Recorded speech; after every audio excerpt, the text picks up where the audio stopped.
그래서 이렇게 공간을 뻥뻥 내놓고서 어떻게 손흥민을 막을 수 있겠다고 한 건지 모르겠다, 이렇게 생각했는데 보니까 여차하면 그냥 파울로 뭉개서 막는 게 작전이었나?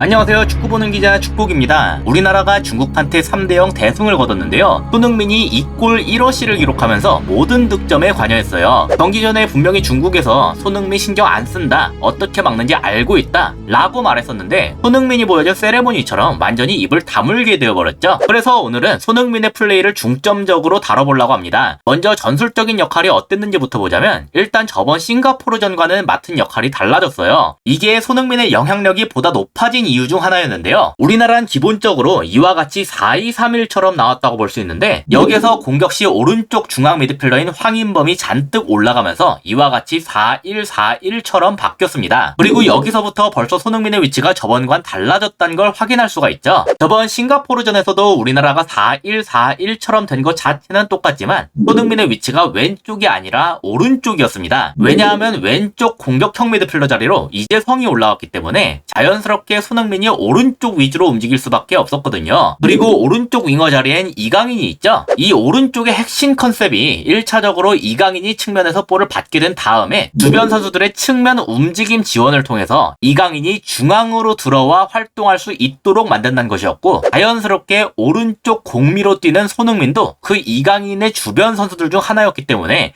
이렇게 측면으로 빠지는 움직임을 통해서 이강인이 중앙으로 들어올 수 있도록 지원을 하는 모습을 보였다. 이게 저번 경기에 다뤘던 내용 중 일부인데요. 그런 점에서 봤을 때 이번 중국전에서 손흥민의 활동 범위가 왼쪽으로 바뀐 것에는 전술적으로 상당한 의미가 있다고 볼 수 있습니다. 이강인이 중앙으로 들어올 수 있도록 측면으로 지원을 하는 역할을 이번엔 오른쪽에서 황인범이 대신 수행하기 때문에 손흥민은 저번보다 중앙 위주로 활동을 할 수가 있게 됐기 때문이죠. 그리고 중앙 위주로 활동을 할 수 있게 됐다는 건 보다 직접적으로 득점을 노리거나 도움을 올리는 등의 공격 포인트를 올리는 데에 관여하기가 편해졌다는 뜻이다. 2골과 1개의 도움이라는 결과물로부터 알 수 있다시피 손흥민은 이 자리에서 엄청난 영향력을 보여줬어요. 지금은 황인범으로부터 이런 식으로 볼을 받은 상황인데요. 손흥민이 중앙에서 볼을 받으니까 뒤에 하나가 견제를 하러 왔죠. 손흥민이 전방을 향해 몸을 돌리지 못하게 만들기 위한 건데 손흥민이 이걸 너무나도 쉽게 해냈습니다. 재빠르게 몸을 돌리면서 전방으로 몸을 돌리는 것에 어려움을 겪질 않더군요. 제가 이전에 다른 토트넘 영상들에서 메디슨이 이런 움직임을 보여주는 것이 전개에 엄청난 도움을 준다, 그렇게 말씀을 드렸었는데 이번에 손흥민이 중앙에서 보여준 모습도 그와 마찬가지였어요. 그리고 이렇게 손흥민이 몸을 돌려서 앞으로 가는 것에 성공을 하니까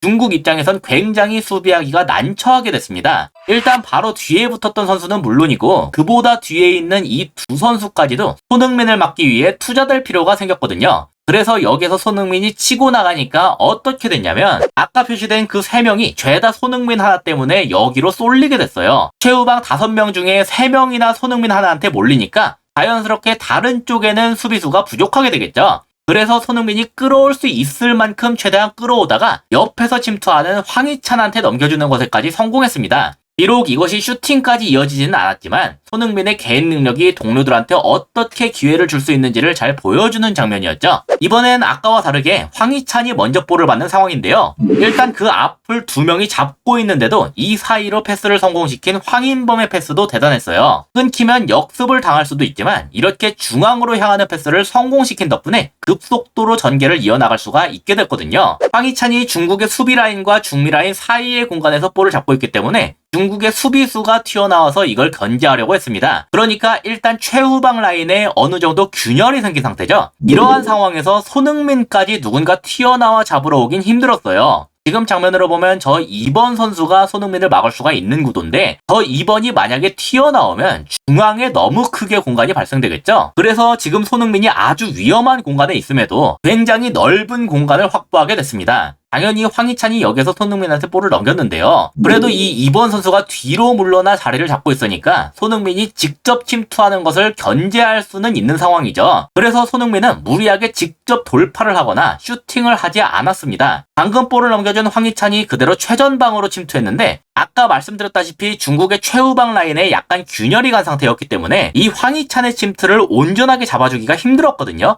그래서 손흥민은 이런 식으로 볼을 찔러주면서 황희찬이 득점 기회를 맞이할 수 있도록 만들었습니다. 비록 이번에도 중국의 마지막 수비가 통하면서 득점을 하진 못했지만 손흥민과 황희찬의 플레이 덕분에 충분히 위협적인 장면을 만들 수가 있었죠. 이렇듯 손흥민이 중앙 위주로 활동하면서 상대방을 자기 쪽으로 끌어당김과 동시에 그렇게 생긴 공간으로 침투를 하는 우리의 누군가한테 아주 좋은 키패스를 찔러준다. 오늘 경기에서 손흥민은 그 역할을 100% 수행함으로써 변화된 전술 속에서도 장점을 발휘할 수 있는 선수임을 증명했습니다. 다만 그렇게 우리가 잘한 것과는 별개로 중국은 손흥민이 그렇게 무서운 선수가 아니다. 중국의 공격수들보다 쉽게 막을 수가 있다. 이런 식의 말들을 하면서 막는 것에 자신감을 보였었는데 막상 그들이 한 수비를 보면 손흥민을 거의 냅두다시피 했다는 것이 정말 의아했어요. 일단 활개를 칠 수 있는 공간 자체를 너무 많이 내줬거든요. 지금은 황인범이 볼을 잡고 있는 중인데요. 아까 말씀드렸다시피 황인범은 공격을 할 때 오른쪽 공미 역할도 함께 수행했었지만 이렇게 상황에 따라서는 중미답게 아래에서 볼을 잡을 때도 있었습니다. 이러니까 우리의 오른쪽 공미가 있어야 될 공간이 좀 뻥하고 뚫린 상태가 됐죠. 문제는 수비를 하고 있는 중국 쪽도 여길 뻥하고 뚫린 채 냅뒀단 거예요. 수비를 할 때 결국 중요한 건 상대방이 활용할 공간을 내주지 않는 겁니다. 공격을 하는 우리가 지금이야 저 공간을 냅두고 있지만 언제든지 주변에 있는 누구라도 들어가서 활용할 수가 있겠죠. 그걸 미리 방지하기 위해서 중국은 최종 수비 라인을 올리든지 아니면 이렇게 전방 선수들을 내리든지 둘 중에 하나를 통해서 저 공간을 최대한 없애야 됐어요. 그게 기본적으로 수비를 하는 방식이고 나아가 손흥민을 막는 방식이 될 텐데 중국은 그냥 저렇게 냅뒀습니다. 제가 봤을 땐 전방 선수들의 수비의식이 굉장히 부족한 것 같더군요. 여기에서 황인범은 황희찬한테 볼을 넘겼는데요. 보시다시피 황인범과 황희찬 모두 하나씩 마크맨이 있는 상황이죠. 근데 이 중에서 황인범을 잡고 있는 이 선수를 보시면 볼을 내주고서 앞으로 들어가는 황인범을 그냥 냅둡니다. 이러니까 황희찬이 다시 황인범한테 볼을 넘겨줬을 때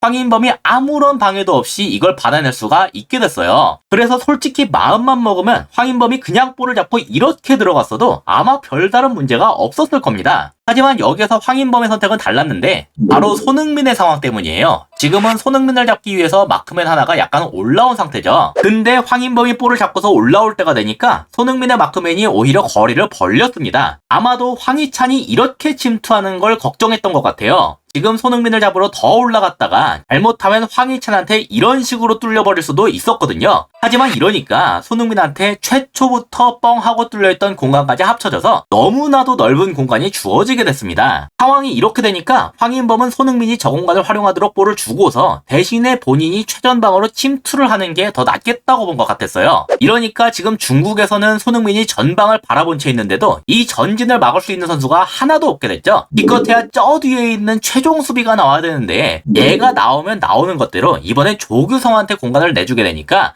어느 쪽을 택하든 위기를 맞이할 수밖에 없게 됐습니다. 그래서 이렇게 공간을 뻥뻥 내놓고서 어떻게 손흥민을 막을 수 있겠다고 한 건지 모르겠다 이렇게 생각했는데 보니까 여차하면 그냥 파울로 뭉개서 막는 게 작전이었나? 그런 생각밖에 들지가 않더군요. 손흥민이 완벽하게 전방을 바라본 채로 소유권을 갖고 있었고 그걸 방해할 수가 없는 뒤에서 그냥 몸뚱이로 밀어버린 것이기 때문에 사실 카드가 나와도 전혀 이상할 게 없는 상황이었어요. 심판은 전체적으로 양팀에게 일관성 있는 판정을 내렸지만 이렇게 기회로 이어지는 걸 막는 파울에 대해서는 관대한 스타일이었기 때문에 중국이 이런 식으로 막아내는 것에 있어서는 득이 됐을 겁니다. 하지만 이거를 손흥민 막는 법이라고 보긴 어렵지가 않나 저는 그런 생각을 지울 수가 없더군요. 이상으로 오늘의 영상을 마치도록 하겠습니다. 시청해주셔서 감사합니다.